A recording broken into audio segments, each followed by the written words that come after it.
আজি খেলিতেছে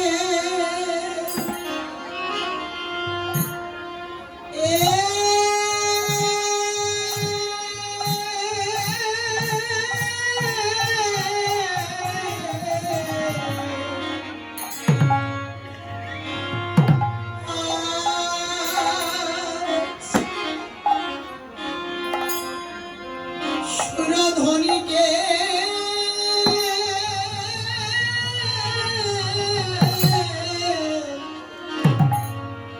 শ্রী যমুনা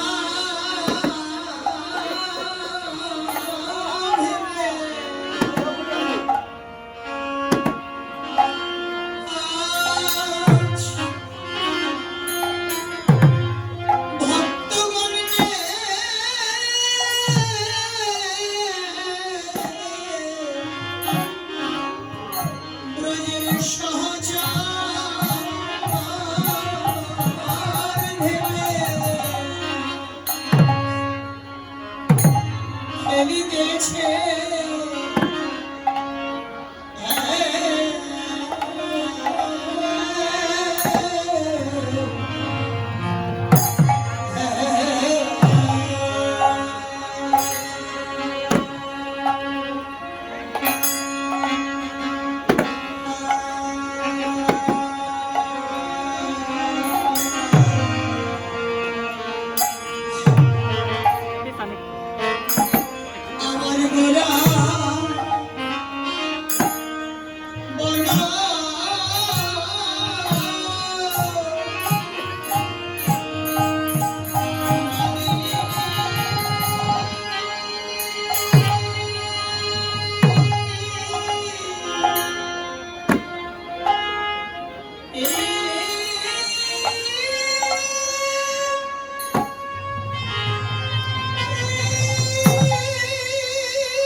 বিবাদ খেলা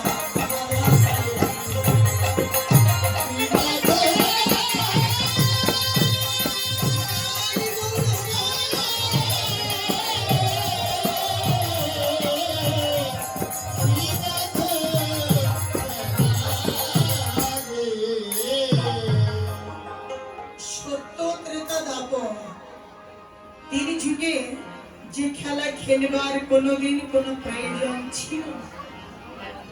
এবার নবদ্বীপে মহাপ্রভু সেই খেলা খেলবার জন্য মানুষ স্থির করেছে। আর সেই খেলাটি ছিল কি? বৈষ্ণব কবি জানিয়ে দিলেন, এবার খেলছে হরি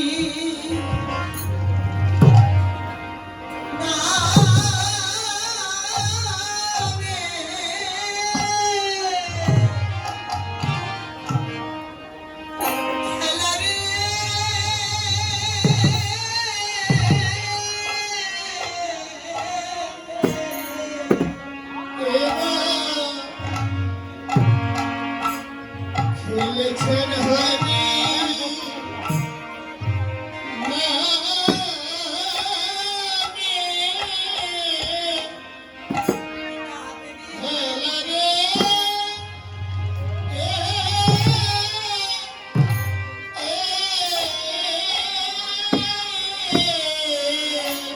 এবার খেলেছেন হরি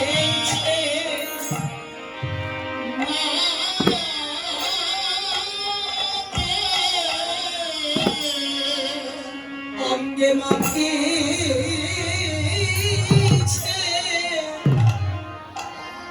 কীর্তনে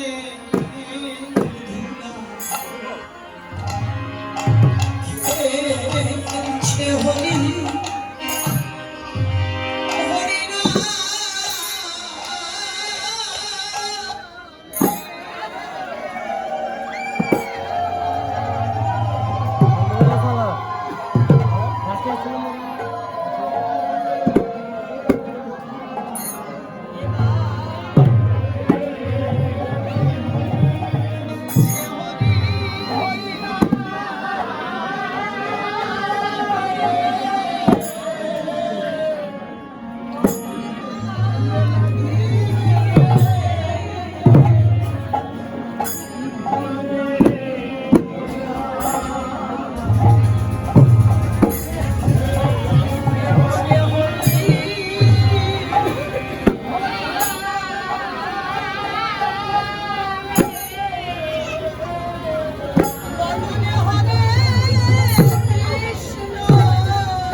সাউন্ড আর একটু বাড়িয়ে দেন। ভাবাবেশে হরে কৃষ্ণ হরি বল, হরি বল, হরি বল, হরে কৃষ্ণ হরি বল, হরি বল বলে হরি নামের খেলা খেলছেন। আর প্রেমাবেশে হরিনাম সংকীর্তনের ধুলাই গড়াগড়ি দিয়ে প্রভু আমার হরি নামের ধুলা সর্বাঙ্গে মাখছে। এখন আমাদের এই লৌকিক জগতে মানুষের প্রিয় খেলা বলতে বহু রকমের খেলা রয়েছে, কিন্তু সেগুলির প্রতি আমার কোনো আগ্রহ নেই।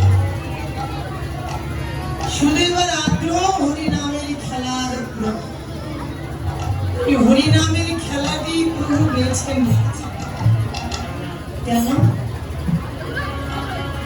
এই হরিনামের খেলাটি বেছে নেবার কারণ হলো এই অনন্ত কোটি বিশ্ব জগৎ জীবে এই সংসার বিষয় মায়াবন্ধন থেকে, বিষয় ভবার নাম থেকে পরিত্রাণ পাইবা একমাত্র পরম উপায় হচ্ছে এই অমৃতময় মধুর হরিনাম।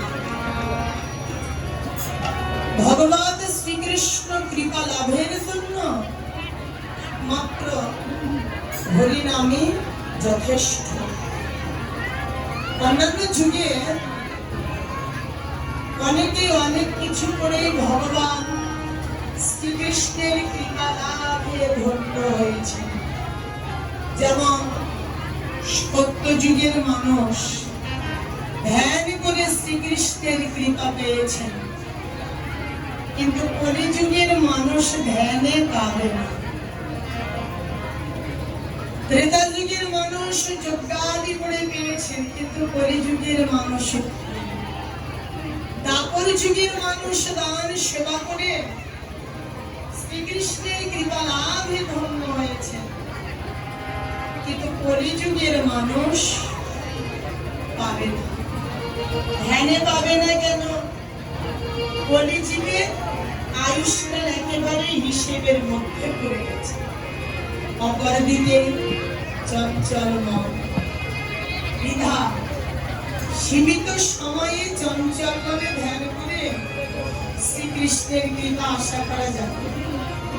তারপর যজ্ঞ, কলিযুগে অহরহ যজ্ঞ চলছে। বিগত দিনে যা ছিল না, আজকালকার দিনে দেখুন তো কত হয়েছে। বিশেষ করে 12 মাসের মধ্যে বড় উৎসব দুর্গা পূজা। এখন কত দুর্গা পূজা হচ্ছে জানেন? বহু। কিন্তু হলে হবে কি, পূজা হচ্ছে ঠিকই, কিন্তু স্বয়ং সম্পূর্ণ পূজা হচ্ছে না বললেই চলে। হয়তো কোনো 2-4 জন পাচ্ছে, তাও কিনা বলা যাচ্ছে।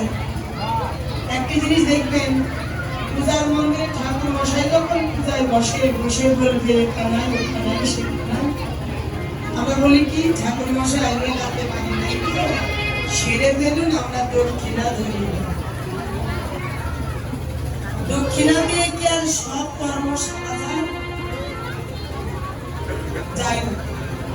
তাহলে যা কিছু প্রয়োজন সঠিকভাবে মিলিয়ে দিতে না পারলে সেটা অসম্পূর্ণ থাকে। আর অসম্পূর্ণ থাকলে তা দিয়ে কোনোদিন পূজা পার্বণ যাই বলে কৃপা আশা করা যায় না। বিশেষ করে একটা জিনিস আপনারা মিলিয়ে দেখবেন, অনেক কিছুই আমরা মেলাতে পারি না, তার মধ্যে সবচাইতে বড় একটা জিনিস হচ্ছে অষ্টমীর দিনে সন্ধি পূজা 108টি পদ্ম ফুলের প্রয়োজন। আপনারা বলেন তো পূজা তো হয়, পূজার মধ্যে সবাই সম্পৃক্ত। বলুন তো আপনারা যে কতজন 108টি পদ্ম ফুল দিয়ে যাব মায়ের চরণে অঞ্জলি দিয়েছে। যে দেবার আশা আছে কিন্তু পাওয়াই তো যায়। এখন হচ্ছে কি 108টি পদ্মফুলের পরিবর্তে একটা পাওয়া, তাই না? যথেষ্ট। তাহলে কি হয়? সেটাই যদি হতো তাহলে প্রভু রামচন্দ্র একটা ফুলের জন্য তার নয়ন উৎরাতে গেলেন কেন? যে একটি ফুলের জন্য আমার মায়ের পূজা অসম্পূর্ণ থাকবে, মা সন্তুষ্ট হবে না, আমার যোগ্য নিষ্ফল।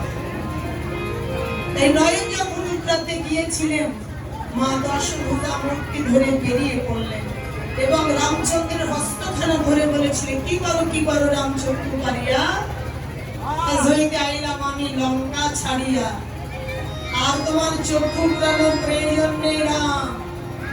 আমি তোমার ব্রতে, তোমার যজ্ঞে, তোমার ভক্তিতে আমি সন্তুষ্ট হয়েছি। আমি তোমাকে পরীক্ষা করার জন্য আমি একটি মাত্র ফুল লুকিয়েছিলাম, দেখি তুমি কি লোক দেখানো পুজো করছো নাকি অন্তর থেকে আমাকে সন্তুষ্ট করার জন্য পূজা করছো। রামচন্দ্র, আমি সন্তুষ্ট হয়েছি, শুধু সন্তুষ্ট হইনি, আমি চির জন্মান্তরের মতো ওই রাবণের লঙ্কা ছেড়ে আমি তোমার রাজ্যে ফিরে এলাম।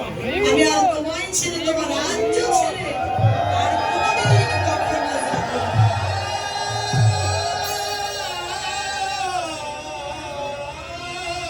তাই এবার ভাবুন, একটা আমাদের পূজা সম্পূর্ণ থাকার আমাদের 108টি তো দূরের কথা, এক পারি না, সেই পূজা সম্পূর্ণ হবে?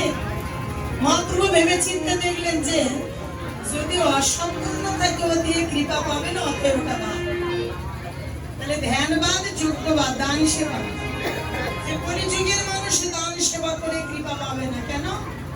যে পরিজীবের আর্থিক অবস্থা ভালো না। এখন আমরা অনেকে বলবো সেটা আমরা আর মানছি না, এখন আর্থিক অবস্থা সবারই মোটামুটি ভালো। হ্যাঁ, সে ঠিক আছে, কিন্তু আর্থিক অবস্থা ভালো হলেও পরিজীবের মনের অবস্থা ভালো না। পরিজীবের মনের অবস্থা ভালো না। যে যত ধনী হচ্ছে মনের অবস্থা তত ছোট হয়ে যাচ্ছে। সংকীর্ণ মন বিধায়, সংকীর্ণ মনে দান সেবা সুষ্ঠু হয় না। আর দান সেবা সুষ্ঠু না হলে তা দিয়ে কৃপা আশা করা যায় না। অতএব ধ্যান, যজ্ঞ, দান সেবা সব বাদ দিয়ে জীবের জন্য বেছে নিলেন একমাত্র সহজ, সরল, সুন্দরতম একটি উপায়, মধুমাখা হরিনাম। পরিচিত শ্রদ্ধায় হোক, অশ্রদ্ধায় হোক, ইচ্ছায় হোক, অনিচ্ছায় হোক, অবহেলায় হোক, যেভাবে হোক না কেন, শুধু একবার কদমে যদি কেউ হরিনাম উচ্চারণ করতে পারে, ভগবান শ্রীকৃষ্ণের কৃপা লাভে ধন্য হবে।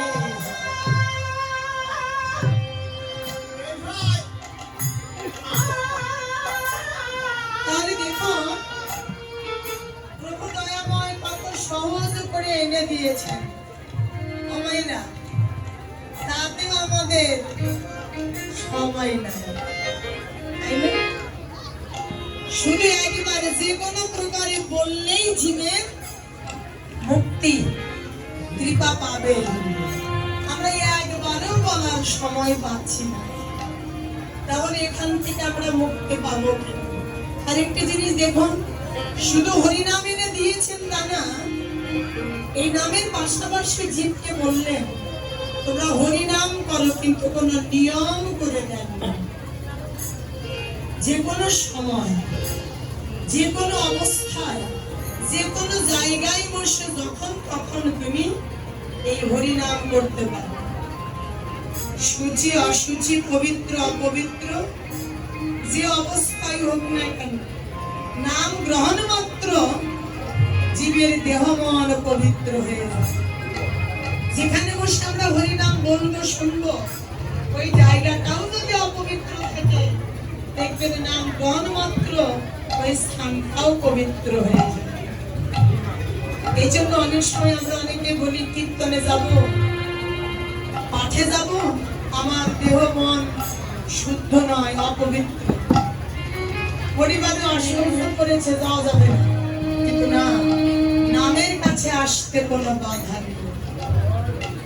হরি নামের কাছে এলে সমস্ত অপবিত্রতা ঘুচে সবাই পবিত্র হয়ে যায়। তাই গৌর হরিব, তাই গৌর হরিব। নাম নামাকারী বহুধা নিজ সর্বশক্তি, সমস্ত শক্তি এই হরি নামের মধ্যেই লুকিয়ে রেখেছেন ভগবান। যার জন্য মহাপ্রভু এই জীবের হৃদার্থে মঙ্গলের জন্য এনেছেন মধুমাখা হরিনাম। তিনি হরিনামের খেলা খেলছেন আর ধুলো মারছেন। ধুলো মারছেন কেন? দীনতা শিখাতে। কারণ জগতে জীবের ভগবান কৃষ্ণ কৃপা লাভের জন্য একমাত্র দীনতাই পরম উপায়। যাদের মাঝে যত দীনতার প্রকাশ ঘটবে, গৌর গোবিন্দের কৃপা সে তত তারা। আজ আমার গৌর সুন্দর বাবা বেশে গঙ্গার কোণে হরিনামের খেলা খেলছে। বৈষ্ণব কবি লীলার এক প্রান্তে দাঁড়িয়ে দর্শন করছে। প্রিয় ভক্ত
আমার গৌরের খেলে বুঝি প্রাণের স্বাদ মিটে না।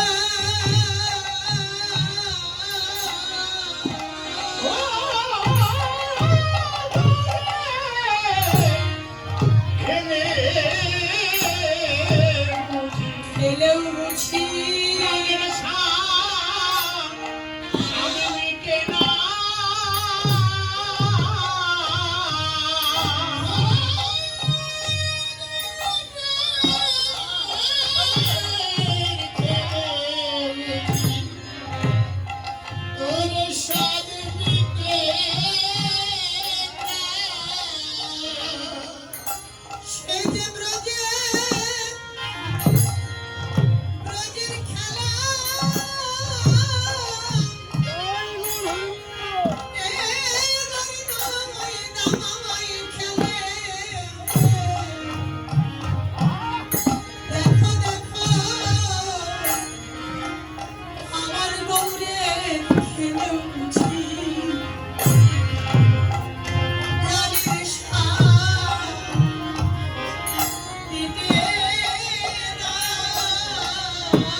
হরি